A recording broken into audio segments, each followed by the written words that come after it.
Asante kwa have leo. Thanks for having me today. I'm sorry, my Swahili is always poor, lakini nitajaribu leo balance zote Kiswahili Kizungu. Kizungu litoa.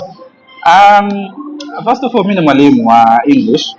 Kwa hivyo obvious una expect mwalimu wa English akuwe na hiyo proficiency kidogo. I love reading, and I'm also a speaker, so I love to speak. That's how you become a good speaker, I guess, in terms of articulatory, in terms of proficiency and all that. Yeah. Briefly, umezaliwa? So thanks. My name is Joshua Masia, by the way. Mwalimu Josh ni jina la, okay, mimi ni mwalimu, lakini ilo Mwalimu Josh is usually my social media brand per se. Nimezaliwa Kitui County, Mwingi North. Mumoni is my word, and then my location ni Kakuyu, so that's where I come from. Sorry, so we were eating, that's why unaona yes. So that's where I come from, Mwingi North constituency, and that is why when Manuu was starting this, he mentioned something to do with my bid for constituency ya Mwingi North. Yes, because that's where I come from. Yes. Umesomea huko? Kusoma, nimesoma primary school, the Mwingi constituency, nimesomea hapo, a school called Kasialani Primary. Nikasoma hadi class 8 before watoe the 844 system now. Of course, and then I joined high school. It is in Mwingi Boys, which is just within the constituency. Yes. Right, okay, all right. So many times. Yes. So many times unapatanga ukisomea mahali umezaliwa unakuwa na accent. Unasikia nikiongea kuna accent fulani unajua msee ni wapi. I think Kizungu iko fulani bro. Okay, I also think that my language proficiency still, I think here in Akam na blood or something, because I have a teacher I have a sister who is also a teacher of English. So I think I would say, first of all, it probably runs in the blood. I would say so. This is not me bragging. I would say it runs in the blood. But again, sorry, I also have gone to America. I've studied in West Virginia University, which is in West Virginia State in the United States of America. That was in 2019. I went for an exchange program that took me 1 year, and 1 year is enough for a teacher of English or for someone who loves English per se to get some, at one way or the other. Yes. That's it now. Oh. Nilirudi 2020. That's when we had coronavirus. Yeah. It was a little bit tough coming back, the reverse culture shock. But again, this is home. No place better. Yes. Now, okay. First of all, then ukakuja kupata after umerudi kutoka US. Kuja hustle ya mwalimu obvious. Yes. Mambo ya influencing ilitokea wapi?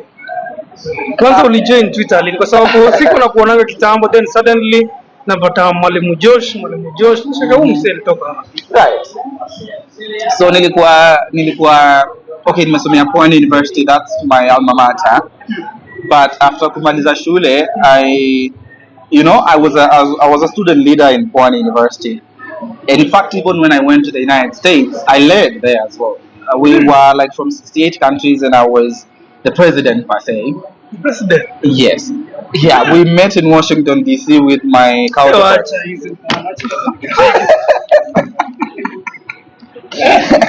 Let me take some fries from Kitchen. So we went to Washington D.C.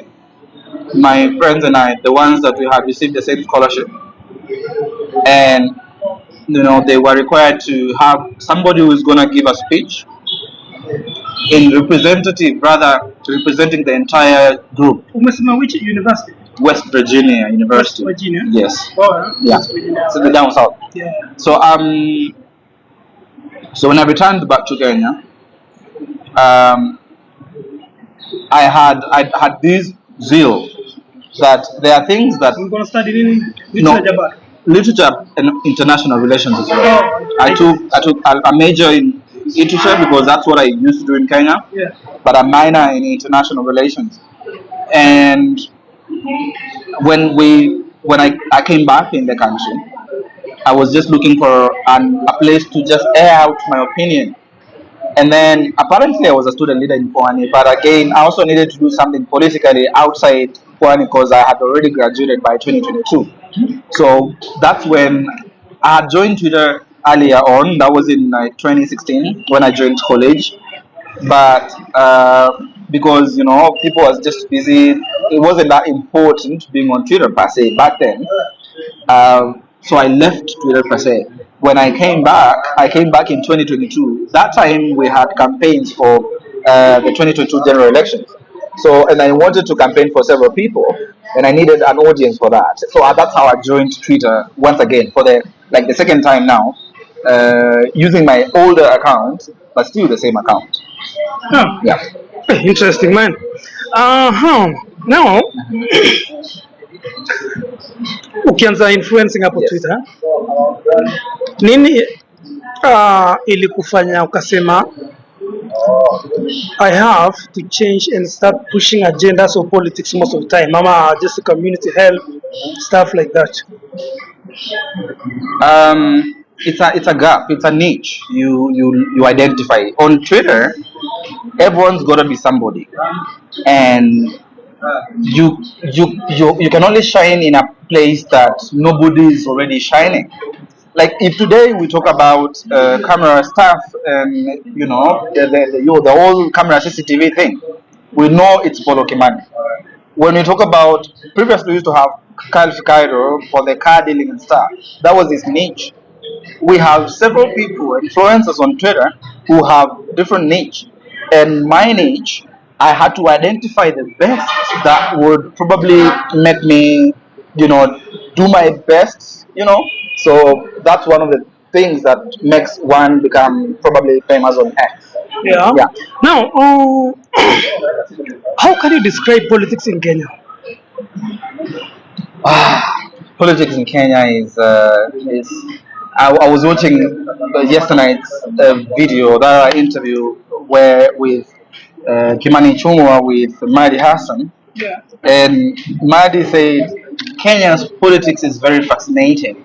It is.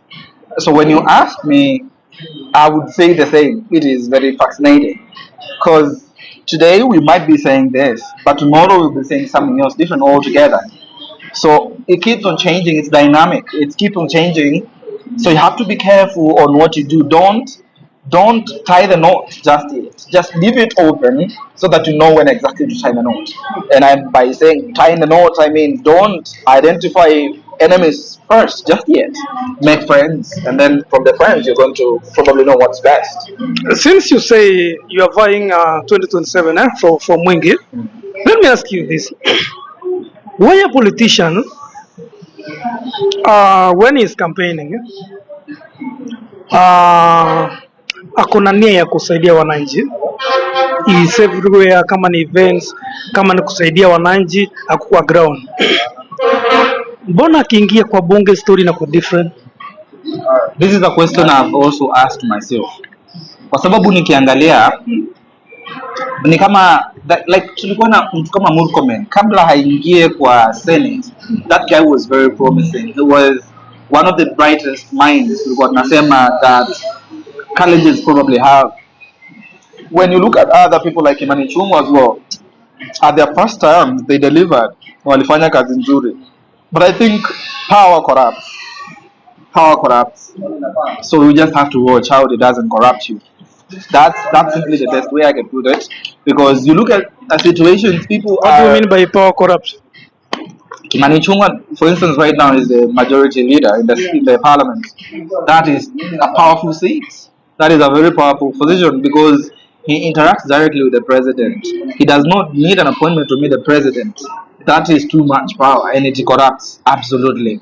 So you start to see yourself as immune to some prejudice, immune to some judgments, immune to some. You can just do things and get away with it. That's what makes people just think that the electorates are not important as the people they are serving, the masters they are serving in that, for instance. Tukimalizia politics, Yes. nataka uniambie now the way is this like tumeona wabunge wakielektiwa then wakifika bunge Yes. they cannot pass anything kwa sababu they have lazima wampigie nani simu nini, Yes. awambie nini. Yes. Yani kuna mahali power ingine inatokea. Yes. Then you cannot pass Yes. according to what sisi tunataka wananchi. Yes, yes. Naget. So how can you just tell me how can we stop this like where someone akiingia kwa bunge anatumia akili yake, si ya mtu mwingine. Yes. Kwa sababu tumeona recently bill kitaka kupitishwa, you just receive your M-Pesa at night, Yes. tomorrow morning, Yes. just do what they say. Guys, juu ukiangalia ile financial bill Yes. ile tulienda maandamano, Yes. like most of them wako napenda, but sasa juu wamesha kula do na wameambiwa hivyo. Now just tell me how can we stop, kwa sababu wewe pia unataka kuingia hapo. Yes, I think this is best answered with generational differences. I have a feeling that you know that's why Gen Z's protests were very organic, and people were out there, young men and women, trying to protest. And now I look at this, the way our parents were warning us and our elder siblings, don't go to the protests, you're gonna get killed. Don't do this. Don't stop posting these things about Ruto. Stop posting these things about these politicians because they're going to probably abduct you. They're going to kill you. So they are usually easily sold somewhere. Like wanaogopa sana, ni rahisi wao kuwauzia uoga. So mtu kama ule amechaguliwa na tuseme kwa mfano kwa na UDA party, the president will say this is my project, this is my plan, na nataka you UDA MPs mnisaidie kudeliver hii plan. So they are going to do as the master is saying because they are afraid. But what about our fearless generation? What are we not capable of? So anyway, so do you think Gen Z demonstration kama ile ya June itai happen? Okay, that question has two sides. One, if I say it away happen, I mean it's like I have no hope for this country, and I am pessimistic. I'm just hoping that things gonna get worse, so that we can get back to the streets. And the other side is that if I say yes, I mean I have belief and trust with our generation that if anything comes, if the worst comes to worst, we are going to be on the streets. And yes, I believe that moment will be recreated if need be. Yes. All right. I need yes or no. So don't escape kwa sababu wewe ni mbunge pia. So will it happen if the government do their shenanigans? If the government does their job, there's not going to be protests, obvious. Because why are you protesting in the first place? Because you're protesting to get good governance, you're protesting to end corruption, you're protesting to get things done, right? Like systems should be working. So if they are working, there's no need for protesting, unless we want to, drive our country to anarchy. But we do not want to do that. So what we're going to try to do is we're going to make sure that we do our job. And suppose we get in the parliament or the senate or whatever positions young men and women want to get, it will be easier to do this because we know we have the backing of our generation. And if we do not do that, we're going to have hell. So we have to do our job, we have to do our work. Watu wanasema those wale Gen Z walikuwa wameingia kwa parliament, walikuwa wameshikwa, wale walikuwa mbele wamechukua mapendera, waliwao wote. Ni ukweli? I really wouldn't really speak on that. It's what I'm seeing on the internet. But again, I want to warn the rest of our generation and the rest of the country. Let us not succumb into misinformation, because most of the time some of the things that we claim that are happening, they're actually not. So it's very important, as much as we are trying to fight bad governance in this government, we spread the right information. So I wouldn't really say that the persons that got into the parliament got killed, but I would not say no either, because I do not know them, so I wouldn't really speak much about it. Recently kulikuwa na ile story president anawekwa kwa coffin, watu wanashikwa, stuff like that. What can you say about that? Is it a wrong thing or just a good thing? It is. I will have to agree. And It's a wrong actually, thing, eh? I spoke this earlier on. Two wrongs don't make a right. As much as we want the president gone, not gone in that gone. But just a meme. It's just a meme. It's a meme, but every meme has some information it's trying to pass. I mean, we can still fight him. We are all fighting him, but we do not have to use skilled, methodologies to like pass our agenda. We can do a lot. Like I loved what Kibet Bull was doing with the the silos thing, because it only showed what people felt. It never showed him on a casket. So the AI photos. But again, Manu, we have to be honest. The freedom of speech cuts across. It's a double-edged sword. So we do not know the extent to which that freedom of speech goes to. Even when it means you can still draw somebody when they are dead. I mean, that's still freedom of speech. We do not know to the extent the freedom of speech goes. But what we need to know, rather, what we need to be asking ourselves: what does the Constitution allow? To what extent should we be doing this? To what extent does the freedom of expression go? Yes. Okay, now it's wrong, as you say. Yes. But sasa, those who have done that lazima wanafaa kuchukuliwa hatua, wapelekwe kotini. But instead the government they did abduction. What can you say about that? It's wrong. It's very wrong. For the government also. For the government, yes. That's why I'm saying two wrongs don't make a right. The government is trying to fuel the protests. They're trying to minimize the criticism that is happening on social media, and the best way to do that is by it's like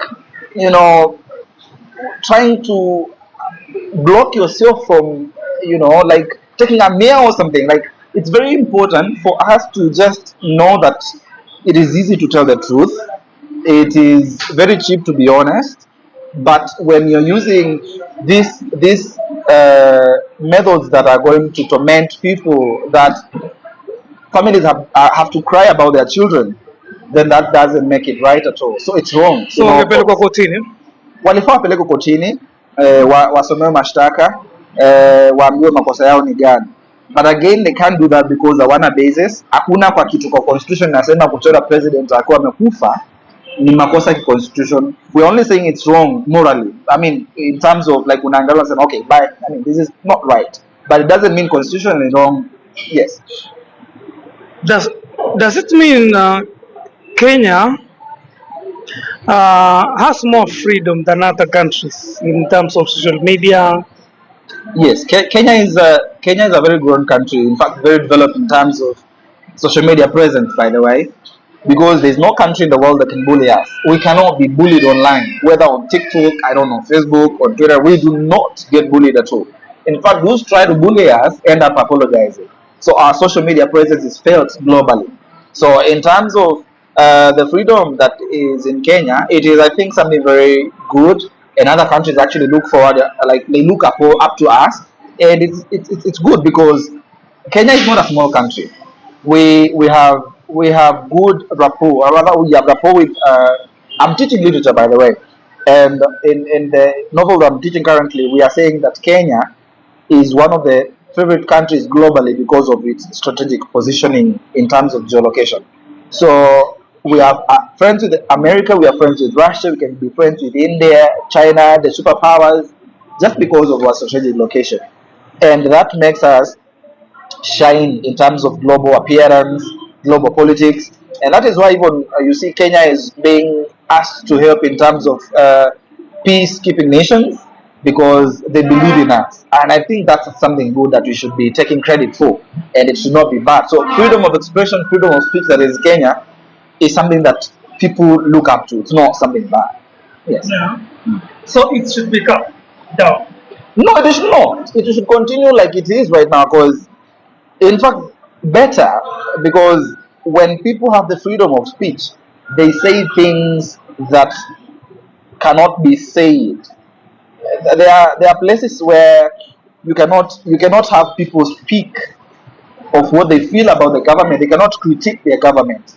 But when you have a country that there is freedom of speech, you're going to say whatever is in your mind. And if it means calling out the government for its inefficiency, you're going to do it because that means for the betterment of your country. Yeah. Now, during abductions,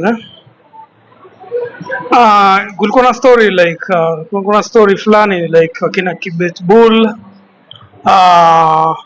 wale wengine wakina Mike, wakina nane mwingine, wale walikuwa wameabductiwa recently. Ile cry yote iliko Kenya, ilikuwa inasemekana hao watu walipelekwa mahali na government, wakafungiwa mahali, wanaishi tu vizuri, right? So that they instill fear towards wananchi, unaget, wakapewa do nini kila kitu, then baadaye wakatolewa, wakaambiwa sasa rudini. But now what you have to do on social media now is to behave like intelligence of the government, right? Yeah. So kumaanisha, ukiangalia statement, kumaanisha hao watu walikuwa wameshikwa watumiwe na government. Right? Si ati walikuwa wameshikwa kwa sababu walifanya makosa, no, walikuwa wameshikwa hivyo ndo government wawatumie. So sasa hii wakiwa kwa Twitter wanatumiwa na government. Is it true? Okay, I can only, okay, first I don't, kwa sababu ukiwa DM most of them ulize anything wako na the same answer. Yeah. Most of them the same answer. So unashangaa how these people they took the same statements and they rarely make things like kitambo. Can you just tell us about that? I have studied psychology, and people react differently to traumas. Yes. I would not rule out that they probably were taken. The truth is they were abducted. Whether they were abducted by the government or by someone who wanted to paint government wrongly, I don't know. They might have changed in the way they were speaking from, previously before they got abducted to the current state of affairs or the status quo. There might be difference. But I also want to rule out, I can't rule out because people react differently to traumas. I mean, if you get to be taken to a place and stay indoors for like 14 days, I think that is going to take a toll on your mental state. And the way you're going to react might be different. But again, this is government. You should never trust it that much. So maybe that's what happened. Maybe they are trying to instill fear so that Kenyans are afraid of what might happen if they continue calling out the government. But again, I think we should, just like I said earlier, avoid misinformation because these are very important discussions that we are having, especially about abductions. And we should, even if we can be saying that maybe ni mchezo ya town, hata kama tunacheza labda inaweza kuwa mchezo ya town, what of the people that got actually like abducted and suffered? We should be focusing on those instead of focusing on the ones that we are hearing stories and hearsays. So let's not rule out the fact that there are people who have got abducted. They might be suffering for it. Yeah. Now, what do you know about Caliph Cairo? Caliph Cairo. Okay. What terms? Caliph Cairo is a whole topic. I mean, it's a whole book. What do you mean by a whole topic? It's a whole book. I mean, it's not even a topic. It's a whole book. Like it's go. Just briefly, what do you mean by a whole topic? Like there's so much talk about him. No. I mean, even though it's not so much, but that little is quite a lot. It's just like ni kama tear gas, ni kadogo lakini kana spread tu kila mahali, Yeah. Do you believe he is a billionaire? Come on, man. What's up? He's a what? He is. Well, allegedly. Man, come on. I mean, because it's funny. I mean, a billionaire. Wow. I mean, good for him. Good for him. I mean, everybody wants to have good things. Everybody wants to have big titles. I mean, me too. I would like to be called a billionaire, but Hata am unasema I? title.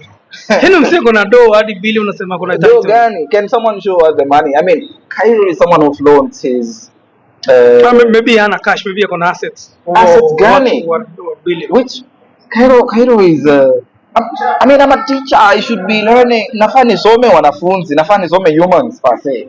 So nikimwangalia nikisoma, that's not how money looks. I How don't do have money much. looks?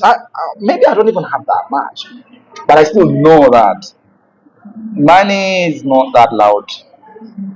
Oh, Yeah, money haikongi loud. ni kwingi loud. Watu wako na do Wamechile. hawamechili kwa sababu first of all they probably are afraid of. Kama Polo Kimani, si ndio? I mean, I can't speak for Polo because he doesn't flaunt his thing, but at least we know for sure Cairo does. And hawezi sema eti kuna time aliyefika akasema I'm not going to post this on Twitter because people would think that we no. For instance, in fact on Twitter what you need to do is downgrade, like lay down. Usijionyeshe like wendo super metro wendo kusema, you know. For instance, I lie about my salary, by the way. Mimi si mwalimu wa JSS, I don't get 17,000, but I will always talk about it. Public service wako na mshahara yao kwa public. Come on, Manuu, go and Google. I'm a teacher and the salary scale is online. Anyone can check that. Yes. But that's for the JSS, it's usually 17. Yeah, but they got employed a good number now. But so ongeza Wenye waliajiriwa wakakuwa confirmed. Yes. Yeah. Lakini kama hujatoka kufahamu. Mshahara ni hiyo bado, yes. Polo Kimani is your friend, eh? I know him. We engage. I wouldn't really speak much about our friendship. We're just acquaintances. We know each other. I think a friend should be more like someone you know in person, someone that you can depend on your personal stuff. But today, if I probably got abducted, I know Polo Kimani would make a lot of noise for me. I would try to do the right thing. But when I am in problems, he would probably not be the first person I would want to call, because as I've said, we know each other, we are not close. Kwa sababu leo tuko mambo ya Twitter sana. Yes. Acha nikuulize hii swali. Kuna watu wanasemanga information au kwa wanakonga naye Amerika huko. Intel yake anaipokanga wapi? Well, a good source never discloses. A good journalist doesn't disclose their sources, so you expect. Generally. I don't know. Government. I don't know. I mean, I've been seeing things on Twitter, the way she's associated with the parliament buildings. I don't know, some that are not very good stories, which is propaganda. I mean, nobody who knows. But I think she's a blogger, she's an influencer. Whether you call her a bad person, a bad bitch, or whatever, she's an influencer. And in politics, popularity, whether negative or positive, still is popularity. So, I've heard she get paid to post those things you see online. I don't know. I would be lying about that part, and I would be picking a fight with Aoko for saying that she's getting paid, and I'm not sure. So I would not say she gets paid. But again, the only free things in this world is probably oxygen, and we are paying for it by breathing. Yeah. Sasa nataka tuingie. Kuna vitu nilikuwa nimeambiwa, kuna maswali nilikuwa nimeambiwa niulize Josh usikose. Like why do you support LGBTQ? Because they deserve it. Because it's a human right. What's that? I would ask you this: do you support stealing? No, I don't support. Of course, you would not. And would you support the disabled? Yeah. Yeah. That's how society is. The society is not. It's not a perfect order. It's not in its perfectness. So we have different people, and we have Everyone is different. So you mean supporting LGBTQ is morally right? It is. Why do you like in your society, Mwingi, bro? It is Do not they about support? in my society. It's about humanity. It is not about a specific location. It's not about. And you see, Are you a Christian? I was born a Christian. So you are a Christian? That's what we identify as. No, Yes. if you're a Christian, Yeah. bro, and LGBTQ, they don't work together. Even in the Bible, they don't. I really don't want to get into the Bible that much because it brings a different view of all these things. But again, the same Bible talks about loving everybody, right? Not judging others, right? It depends on the interpretation of the Bible, whether is your pastor per se. So my support is purely because whatever adults do, uh, consenting adults per se, it shouldn't be anyone's bother. Whatever you do should be no one's bother because it is not who you're having an affair with that is going to determine how you think. It's not who you having an affair with, whether it's the same gender or a different gender per se, that is going to determine your productivity.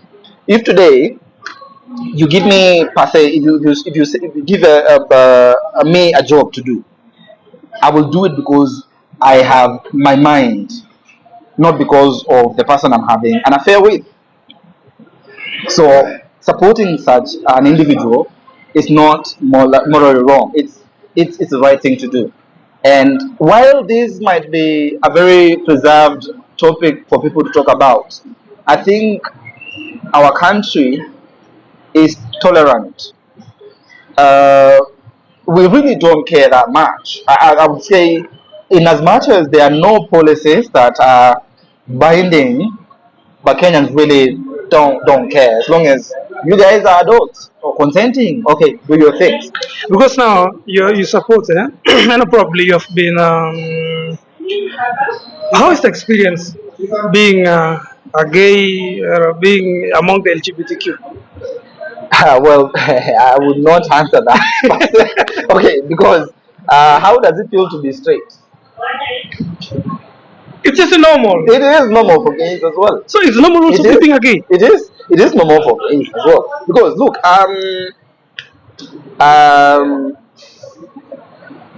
the problem is usually the societal expectations, uh, what what the society really expects you. It's what makes people hesitant on acceptance. But again, uh, if you stop judging yourself, that's when you look at it differently. If you stop judging others, that's when you stop seeing them as immoral people and look at them as people who are just born differently. And I think this in the current generation, in the current world that we live in, that should never be, in fact, a topic of discussion. It should not be even a focus on discussion. Let us people talk about the important things. Of course, I know these things, these topics, when people are talking about them, they bring the aspect of people wanting to comment, to say things. But again, Were you born? Were you born a gay? no, I was not. When did you know? I am Realize not. you are not. I am not. But you're supporting it, bro. I asked you a question. Do you support? Josh, Do you Bwana. support the disabled? Are you saying yes? Are you disabled? Acha kunishanganya. You said you support the disabled. Are you disabled? That's the thing. So you don't have to. I mean, How will you feel if your child now mhm. just start suddenly being a gay, changing stuff? Like, how will you feel as a parent? How would you feel if you gave birth to a child who is different from what humans call normal? That's the I'll answer. feel bad. Then, well, you might feel bad because you think that that's a disability, but it is not an inability. Honestly, if today my child came out, Came out to be a gay. yes, I would support them. What else? You What support them. options do I have? Will I kill them? Am I going to have them outcasted? Bro, bring changing. No, it is not something you can change. Yo, this is one thing people do not cannot change understand. You some- cannot change.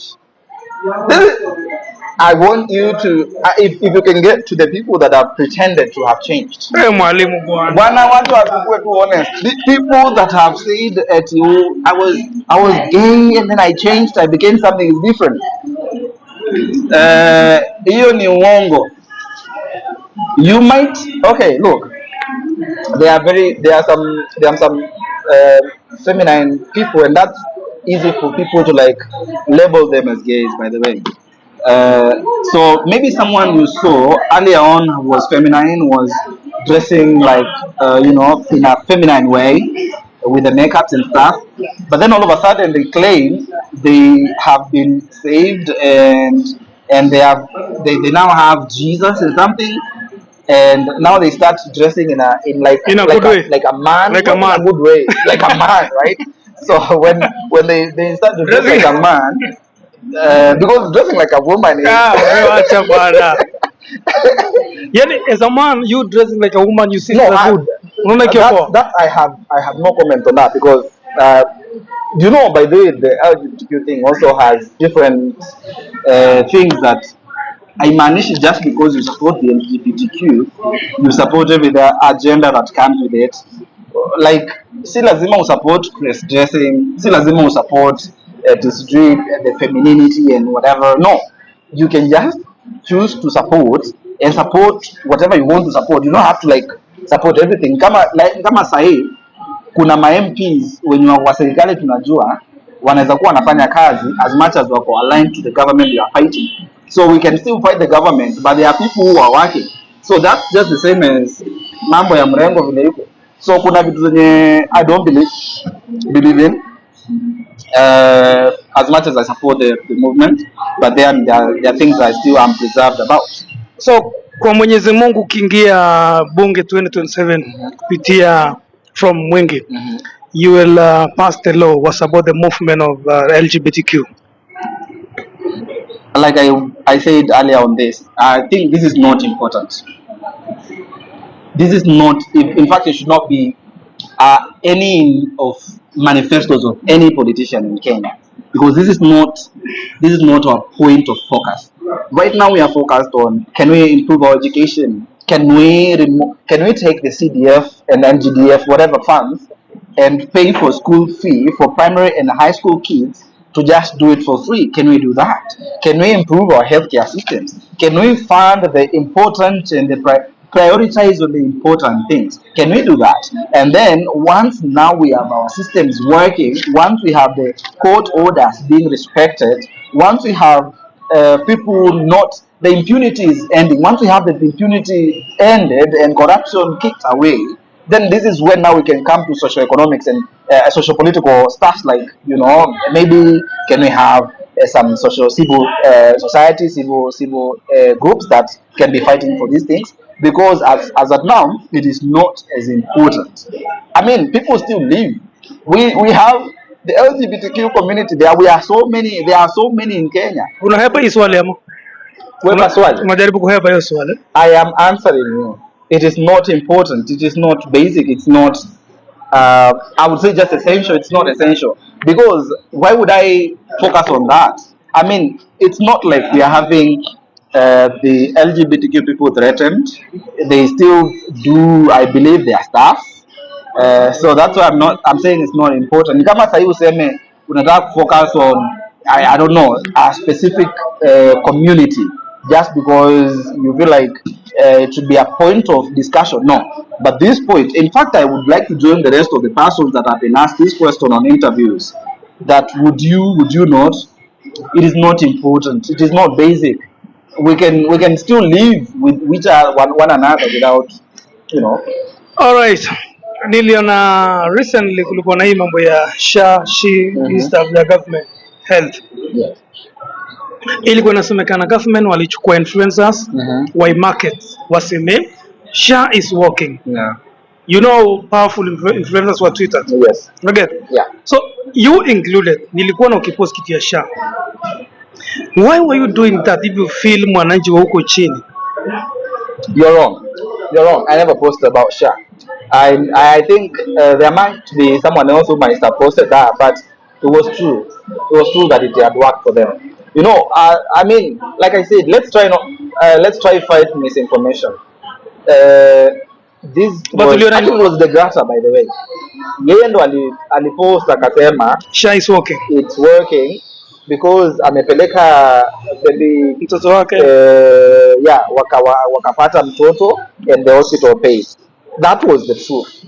It wasn't a paid post. I cannot speak for him, but I know that wasn't a paid post. It was the truth because I even sent the birth certificate and everything just to prove to us that they gave birth. So would he have gone to the government to tell them, my woman is giving birth today, so can you give me the job? You see, that cannot be real. But at least we know that there were people that were paid to sanitize and say that it's working. But I would say it's not because the civil servants, are going to hospitals and we have to use money from our pockets. The police, the teachers, we have to pay from our pockets because the hospitals are not taking the share, whatever story. So it's not working, and it's actually very wrong to be paid to sanitize the government. There was a time I was actually asked to post about this tattoo city governor of Kiambu County, and I declined because that was to sanitize him. Yet we knew he had allegedly asked for right. So we cannot be sanitizing politicians and government agendas when they are not working. Instead, we should call them out and ask them to be accountable so that we know what they are working on and what it is that we need to work on more. What can you say about those influencers who sanitize the politician? Every day, we unaonanga. Every day. I What would do you have just used say? a very bad term, labda ningesema wabidishi, lakini I will not say that today. But they need to do better. We need a change. Come on, like, this government only works with truth. Like, I am looking forward to a day that you're going to have politicians who are honest. Like, just say the truth and let people deal with the truth. If we can tell one another the truth, we can be compatible, we can even be accommodative. But when you lie to us today, lie to us tomorrow, and lie to us the day after tomorrow, then things are messing up. We're messing things up, and it doesn't end up well. Tukimalizia baba ameshindwa AU. Amesharudi Kenya and watu wanasema like wanajaribu kuungana na Ruto. Now we are having hustlers versus dynasties 2027 again. What can you say about that? Okay, I cannot be definite about the next move that Raila is making, but when I look at some analysis, for instance, we have Babuino, who looks like he's deflected. We also have Sifuna, who also seems to have deflected, and he's also supported by this governor, Kisi County, Simbarati. Yes, those are Baba's key persons in the current government, rather in the ODM, and he knows they have future politically. When you look at people like former Governor Joho, the likes of Opiyo Wandayi, and those seems to have hit some record high of, like, they're a little bit old, so they may not need that much appearance politically in terms of vying for political positions, but they can be appointed anyway. So the people that are ground movers, the real influencers wa ODM ni kina Babu Owino na kina Sifuna, na wako wapi? Hawako kwa Ruto. So that just tells you that Raila is enjoying being in a status right now, but he will not support Ruto. Nairobi governor 2027 Babu anaweza chukua? Yes, I believe anaweza chukua. Babu Owino? Yes, I believe Babu Owino anaweza chukua. First, Babu Owino is a goon, by the way. I love him for that, actually, being a goon. And I love the fact that apart from being a goon, he is also smart academically. Na ako na pepa, so hatutawahi ng'ang'ana kuuliza umesomea wapi, HSU hapo Mauze University ile ya Sakaja. And looking at how messy Nairobi is right now, you can just tell that Nairobians are as well tired with Sakaja. And as much as tunasema Baba might support Sakaja and not support Babu, come on, the people now are mostly going to be operating on the young people, and the ones, whether you are endorsed by these big people, especially Raila right now, it does not guarantee you a sure win unless it's in the Nyanza region. But in the country, that one might need a lot of work. So for the Nairobi County, I think Babu stands a better chance.